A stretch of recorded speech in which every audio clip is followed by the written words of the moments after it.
How are you, Raiders family? It's Bourkeys here, and welcome to my post-match round 19 review against the Panthers after another brilliant win.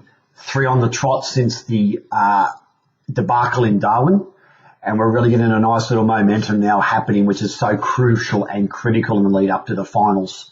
Really big effort. Away again this week to the Warriors, which I'll cover in a couple of days in my pre-match review against them. So it's a really It's a real binding part of the year now, where we can see on the horizon September just around the corner, and we're in it up to our eyeballs. So this is a really, really good sign that we have got some want and we're playing for each other big time right at the moment. Let's get into the top 10 though. Number 1, I've got Ferrell Penrith Park. Now, if there's a worse place to be on a Sunday afternoon playing a game of football than Penrith Park, well, it's certainly in the grand final if it isn't.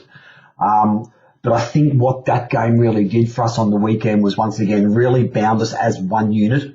It was us against the world.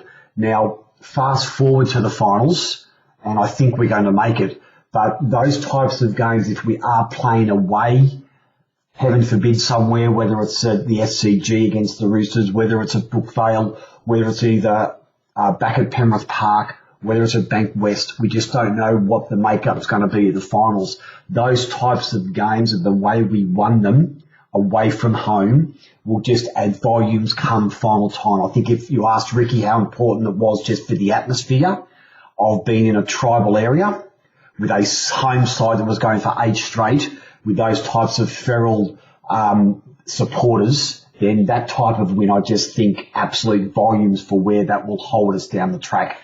So while it's a feral place to go, I think we rose to the challenge and really absorbed the surroundings we had around us. Number 2, I've gone for Joe Tarpany. Once again, I'm just trying to get a read on Joe right here at the moment. I still don't think he's back to top form. Now, I'm hoping that's a bonus for us over the next 5, 6, 7 weeks leading into the finals. But he just seems to be lacking a little bit of something at the moment. He made some good runs, but he was nowhere near on long enough. I don't know what happened there with Ricky. But he may have only had 30 minutes game time, maybe 35. I could be corrected by the forum out there if I am. I'll stand corrected. But he just didn't seem to have as much impact or oomph than he usually does. And he hasn't been having it for a couple of months now, to be honest with you.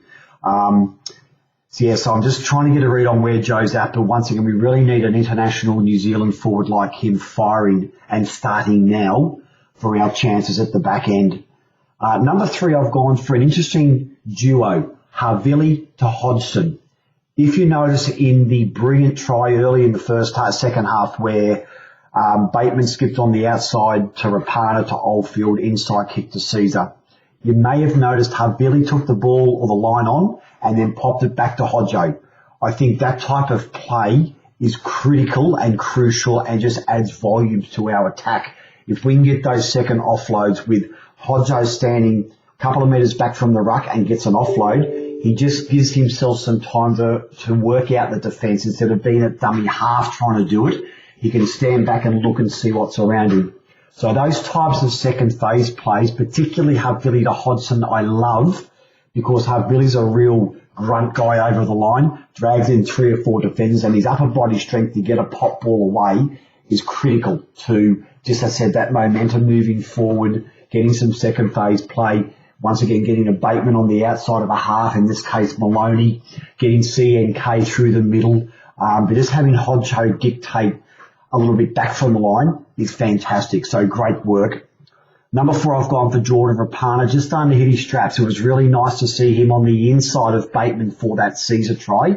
So I went Bateman, Rapana, Oldfield, the kick. So they've obviously swapped it around a bit, but it's really refreshing to see Jordan starting a little bit of form. The try scored in the second half with 3 or 4 on him. He's getting his strength back really well, and he's getting his confidence back really well. His runs at a dummy half were damaging. The good news about Leilua, obviously, is just going to add volumes to Leipana as well. But it's good to see Jordan starting to mix his game a bit. If he can get inside of Oldfield again this weekend against the Warriors for whatever reason, it just gives a little bit more variety in that attacking that right edge, which is great. Number 5, I've gone for Jack. Now, I think he had a great game again, some great runs. His defence was solid. The only thing I think of his game on the weekend, he put a midfield bomb up in the second half on our 40-metre line, and he hoisted it way into the air, and it barely reached the Penrith 40-metre line. So I think there he's just got to sit back and have a breath and drill that to the corner.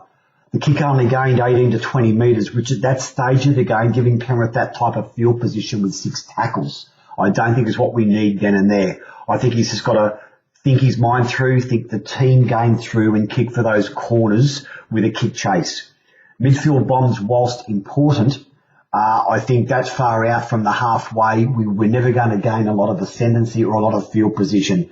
And I think one of our biggest pluses so far this year has been drilling the ball to the corners, straight line, quick moving line speed defence, and hanging them in and not giving them any breathing space to get a good kick from their own end on the 6th tackle. So Jack's has got to be wary of that. Number 6, I've gone for Aidan Caesar, who I thought had another great game on the weekend. I realise and I know when Aidan's in form is when he passes beautifully left to right, so his normal side. You go back and look at some of the tries that he set up on the weekend with his passes. They were absolute bullets to the breadbasket of the other person he was throwing the ball to. They were beautiful, crisp, they didn't float, and the defence never had time to get up and put any pressure on because his passes were that good. That's when Aidan's in form, is when that pass is going flat and straight and to the player, where they're not reaching back or they're not trying to get it down low. They're easily run onto with the ball like that, and that just adds so much more to our attack when the person he's passing to can basically carry the ball or get the ball like that while looking at the defender. As soon as you take your eyes off the defender with the ball, then you lose half a second, 1 second trying to readjust to keep the momentum going.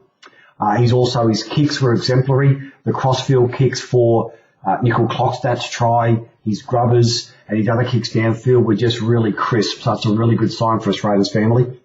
Number 7, I've gone for Elliott Whitehead. Another monumental game. He's just grit and toughness, his willingness in a contest, his never say die attitude with his runs, which is absolutely brilliant. A real plus for us in that middle third. He just holds that middle third together beautifully with interchange. So when Sia or Papa come off and Louis and Gula go on, Elliott's the one that just keeps all the defence structures nice and tight, no panic, just keeps the line there for us. Number 8, I've gone for Jared's defence. Brad Fittler probably gave as big as an indication why he didn't pick Jared on the weekend. You may not have picked it up if you were watching Channel 9. He said, and I quote, Jared, over a number of years, has always just come out of the line and honed in on one person and one person only and tried to nail him. So what that was telling me is Jared may have to sit back a little bit in that trying to shoot out of the line to hit someone, maybe sit back a little bit and not be so overcommitted. It was a really telling quote from Fittler, and I really picked up on his comment there about Jared's defence with him shooting like he did on the weekend when the Panthers scored their first try. He did let Bailey know. I'm not sure who was on the inside of him, probably Jack as well, that he was going, and he just got caught out in no man's land. Maybe better just to sit back for a breather, check left, check right, make sure your defence is there before you shoot out. But there was an interesting comment from Fittler. I don't know if anyone will have a chat to Jared about what he said, but it was quite reasonable with that comment, I thought. Number 9, I've gone for Corey Horsburgh, who was just a mongrel and an animal of the weekend, and I love the way he took on Regan Gillard, or Campbell Gillard, should I say. I think that's what we need from him. His defence is getting a lot better. He's getting up and getting back quicker in the line and covering either side of the marker. But I thought his runs were great. He's trying to get an offload away, which I love. One in the second half was lucky where he tried to throw it from about 30 metres out. It touched the Panthers, and we got six to go. But this is really good work from Corey now. He's really adding some big body stuff in our attack and taking 3 or 4 defenders with him, which is awesome. And finally, number 10, I've gone, hope is not a plan. What I mean by that is, at this stage of the year, there are some other sides who are hoping other sides win or lose to get them up. Thankfully, we don't need hope to get us where we are. As long as we keep winning and winning the way we are, we're not relying on hope to get us into the top 4, the top 2, or the top 8. We are in control of our own destiny. And hope is not a plan is 100% correct. You can't rely on hope as a plan to try and get somewhere you want to go. So as long as we keep winning, we won't need to hope about anything. We'll just take care of itself, Raiders family.